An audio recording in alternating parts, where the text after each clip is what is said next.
Hello, and welcome to episode number 10 of You Are Not Your Diagnosis. In today's episode, I really want to talk about a topic that's, again, near and dear to my heart, which is all about how band aid solutions don't really work in healing and why that is and what we need to do instead. I want to start out by sharing a little bit of my background that might not be anything that you really know about me, which is when I was back in grad school, I actually was partly studying the history of medicine. So I have kind of a deep understanding of how medicine in Western society has developed and kind of the philosophy behind it and the belief systems and all of that. And so I want to bring a little bit of that knowledge into this episode because I think it will be really insightful and informative and really kind of speak to how this paradigm is really an old paradigm that Western medicine is based off of and how it really lends itself to thinking that there are kind of these quick fixes and or that we just use band-aid solutions instead of getting to the real root of the cause of the problem. So let's start there. Let's start by talking a little bit about what philosophy and basis Western medicine was founded on, kind of in the days of maybe like the 1800s, maybe even a little bit earlier. So a lot of Western medicine is really based on Cartesian thinking. And if you don't know what that is, I'm going to explain it to you. So Cartesian thinking is very based in kind of dividing us into parts. And Descartes, that's who it's based on, he was a philosopher, and he talked about the separation between kind of our mind and our body. He's famous for saying, "I think, therefore I am." And so he was very much prioritizing the mind over the body. But in terms of kind of Western science and Western medicine, how this particular philosophy comes into play is that there was this idea that our bodies were kind of like machines. Like, I'm going to use the analogy of a clock because that's the one that's often used in talking about it. So if you think about a clock, you could take that clock apart and you can look at all the little parts of the clock. You can, see the different hands that move. You can see all the mechanisms, right? If you deconstruct a clock. And in the case of a clock, if something's broken in a clock, well, you can get a new part. Say the second hand isn't working properly, so you get a new second hand, or say something in the timing mechanism isn't working right, you just get one of those and replace it. So there was this idea really that is basically the way the human body could be understood as well. And if you think of the early days of, starting to dissect bodies and things like that, that's kind of what they were trying to do, was understand us from this perspective of the parts that make us up. And, that can definitely be helpful to understand what each part does, what our different organs do, what our component parts do. But the problem is when we stick to this philosophy of us being like clocks, we're really not. It's not so simple to get a replacement part, even though we can do things like transplants for livers and hearts and different organs. It's still not so simple as in the case of something that doesn't have a living essence to it as a clock. But this old paradigm of kind of understanding us in this mechanistic viewpoint still informs how Western medicine wants to treat us. And so basically the idea of doing surgery, you can see how that very much relates to kind of this paradigm. That's one of the main kind of tools in Western medicine's arsenal, is doing surgery when appropriate. Sometimes that's a great fix for certain things, and surgery certainly is not something that I say doesn't have any value, but it's not always a solution for a lot of different things, and there's also complications in healing. And then, as many of you know, with Western medicine, really the approach is to take medications as kind of another way of trying to correct imbalances. And again, I think I've said this in previous episodes, I'm not anti-medication. Medications certainly can be life-saving and important for things, but the problem is in many cases that they don't really resolve the root issue. They're kind of more like managing symptoms. And sometimes that's necessary, and sometimes it keeps people alive who wouldn't be able to survive otherwise. So I'm not completely knocking it.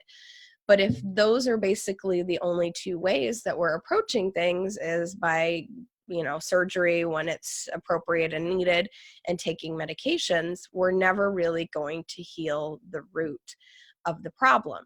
And if we don't heal the root of the problem, think of it as like a diseased tree, and the problem is at the roots. How is the rest of the tree going to keep growing in a healthy fashion if we don't deal with the issue at the roots?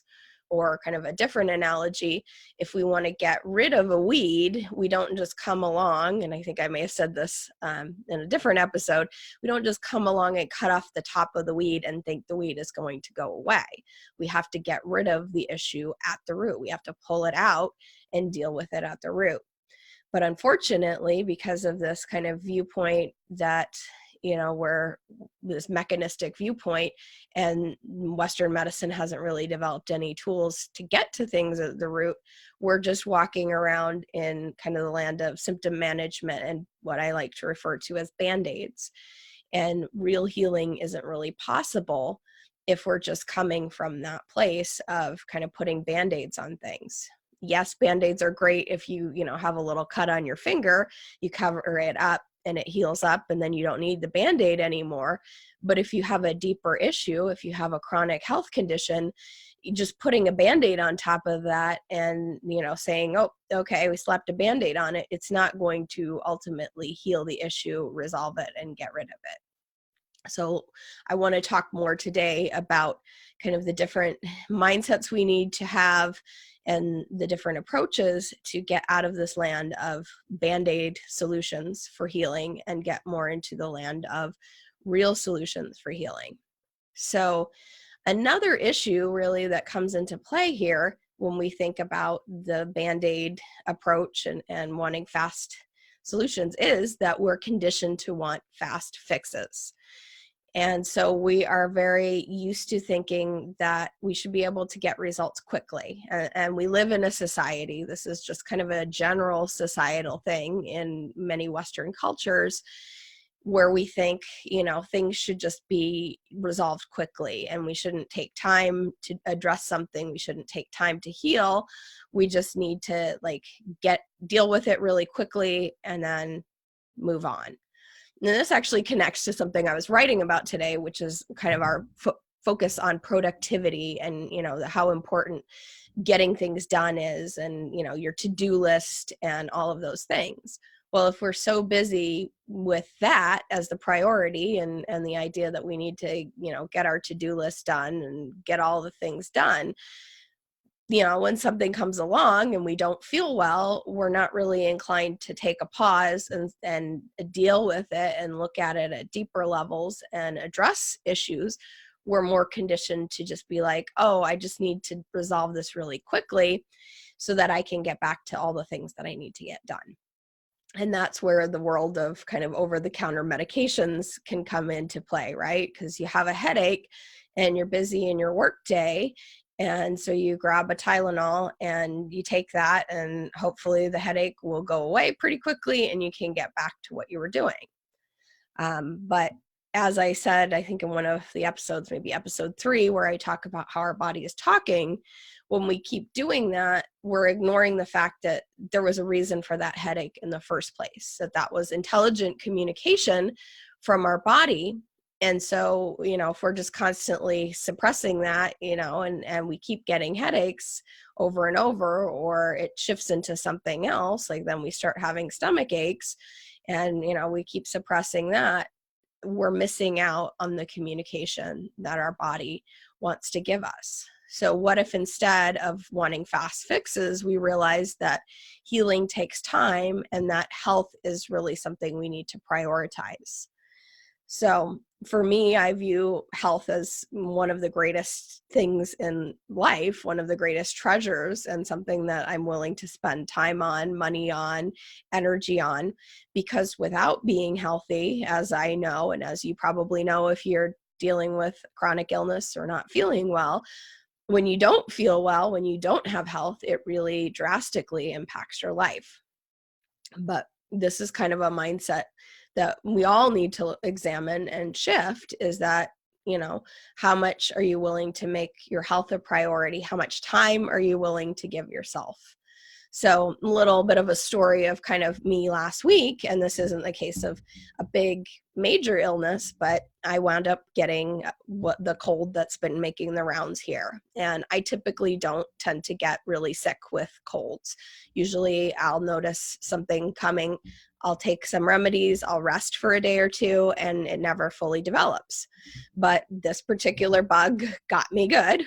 And so I had to take last week and primarily just rest. I worked a little bit here and there, but most of my time was just spent resting and allowing my body to heal. But because of that kind of tendency of our society to think, it's important to get stuff done, there were moments where it was like I was getting frustrated with my body. I didn't really want to have to keep resting. I kept thinking, well, I've got other things I've got to do. I kept saying to myself, I don't have an extra podcast episode pre-recorded that I can release, and I didn't want to let people down. So all of these things were coming to mind, and, I could have gone to even more of the fast fixes and, downed different over-the-counter remedies and like pushed through it. But then I wouldn't have been listening to my body, and my body really just required rest. I mean, I had no voice for several days. I sounded very like weak and croaky, and I wasn't going to try and push through that and try and record an episode, because for me, I knew my body needed the time to heal, and I was prioritizing that was important, even though there was an internal struggle on some level to just fully surrender to that and say, this is taking longer, because I haven't been sick for over a week in quite a number of years. That's just not common for me, so I'm not used to having to really slow down and take that time. But because I know fast fixes don't work, and because I know I have this mindset that it's unrealistic to think my body can just address all these things quickly, or I can take some Band-Aid solutions to temporarily mask my symptoms and keep going, I didn't do that. So really, I want to encourage you, if you haven't already, some of you may already be on the same page of this idea of fast fixes don't really work, Band-Aid solutions don't really work. But if you're not yet there, take some time and think about that. Take some time and really maybe journal on that of, what do you believe about healing? How much priority are you willing to place on it in terms of time, money, energy?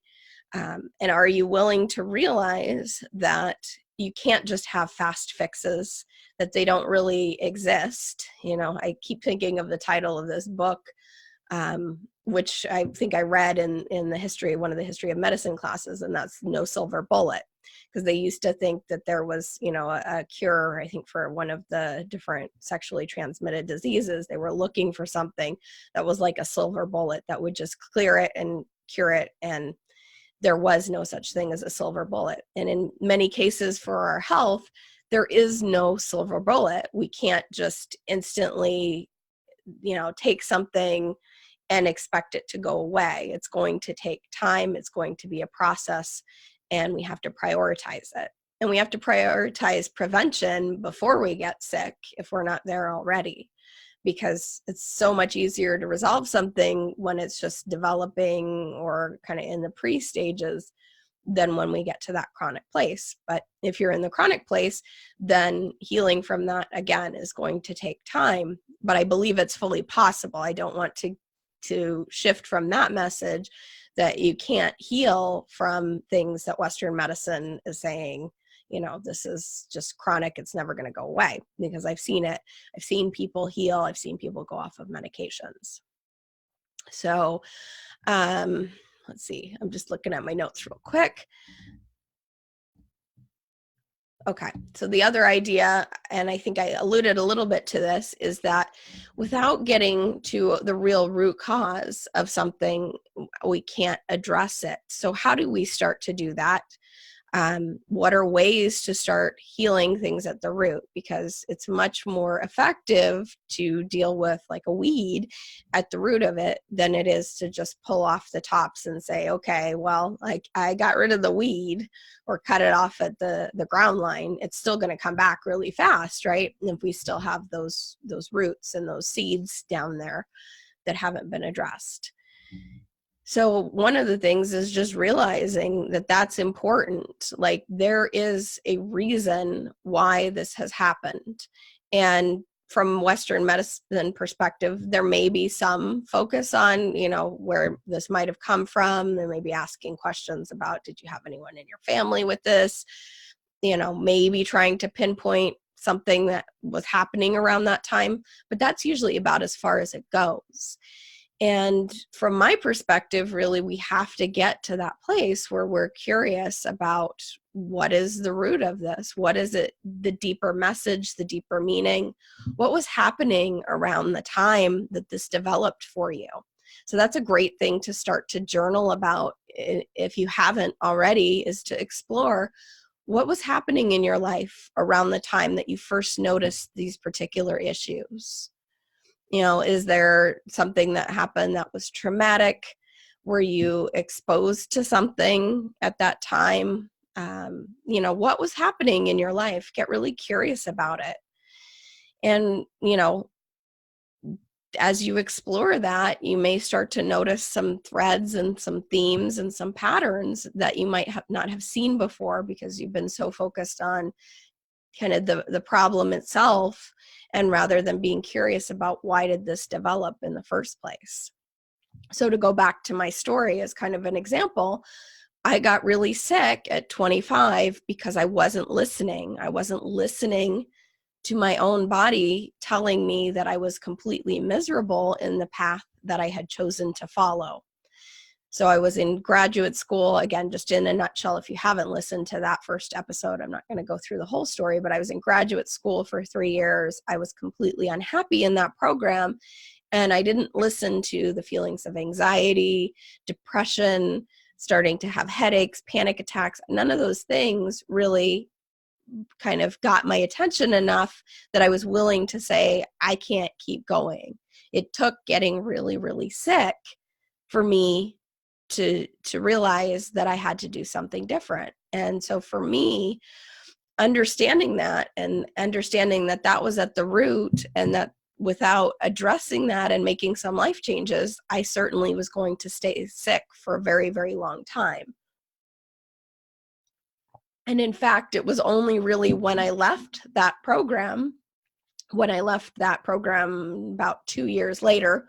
It was a little complicated process because I had to figure out health insurance and kind of a path for myself with a chronic illness.